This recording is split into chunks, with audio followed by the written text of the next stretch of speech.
Good morning, Thriving Woman. It's Heather Dunlop. So happy to see you today. So, I was thinking about a famous Muhammad Ali quote this morning and thinking about how it relates to what we've been through as women who've experienced sexual assault and domestic violence.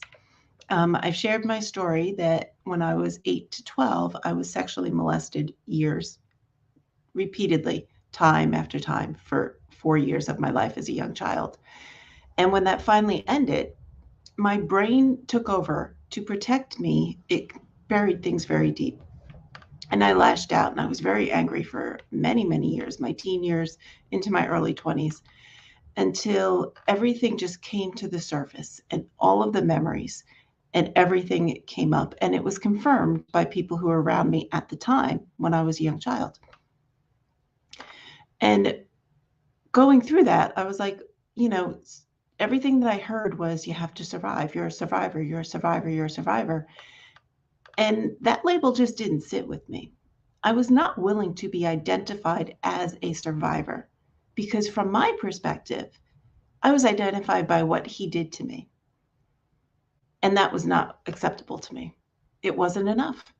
It wasn't enough to just have survived it. I wanted more. I've always wanted more, and I've been driven to go for more. And I've lived my life taking risks. Some worked out great, some not so much. And I'm okay with that because I'm going for my life all the time. And I've got big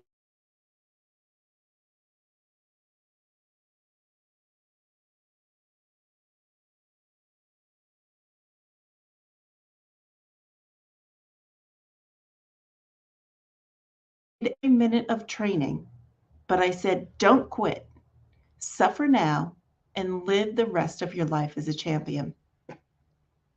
Live the rest of your life as a champion, right? And he's talking about his training, how he went through his training and he can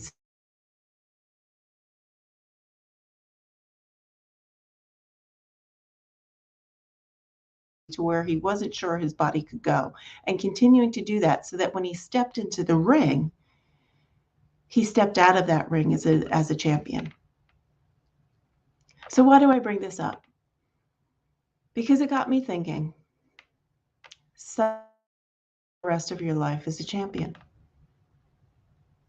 Well, isn't that what we've been doing as survivors?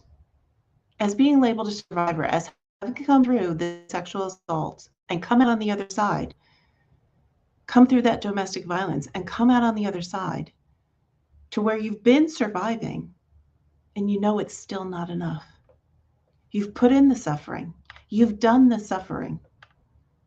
Suffer now and live the rest of your life as a thriving woman. So, what do I relate to this now?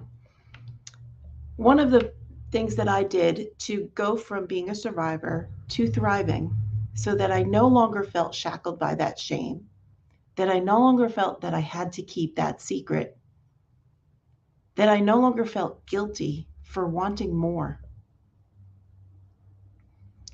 that I was so ready to let go of all of that anger. I looked to forgiveness and I discovered the power, the amazing power of forgiveness. So, one of the parts of forgiving is forgiving 3 sets of people. The absolute most important is to forgive yourself. Find a way to forgive yourself. And you can do that. We can do that together. The second is forgiving the witnesses, the people who may have known and not helped, the people who knew and didn't know how to help. Forgive them. Forgive them all. And the third, the one that's probably the most obvious that most people think about and think that's the only person to forgive, is the offender, the abuser, the person or persons who did this to you. Forgive them. And when I say that, people ask me all the time, are you out of your blipping mind? There's no way. He doesn't deserve my forgiveness. He's not worthy of my forgiveness. I'll never forgive him. And I challenge you on that. I challenge you because forgiveness is not about him. Forgiveness is for you. It's so that you can come out whole, so that you can live your life, so that you can let go of all of the anger and the guilt and the shame and live your life as the person you know you're meant to be. See, if you don't let go and you continue to hold on to that grievance and you continue to hold on to the abuse, you're living your life in the past. And living the life in the past and the way you've been living it is never going to get you to your dreams. It's gotten to where you are now. And is where you are now that ultimate life that you want to live? For me, it wasn't. And that's why I chose to take a path to find a way to forgive everybody. And if anything bubbled up again, I'd go through it and I'd do the forgiveness process again because I wanted it so badly to be someone who is able to thrive, to be someone who's able to achieve her dreams. And one of the things I've always said, it's not about him. It is not about him. Your life is not about him. Your life is about you. And you deserve to forgive, to put yourself first, to go for the life of your dreams. You deserve to go through this now so that you can live the rest of your life as a thriving woman.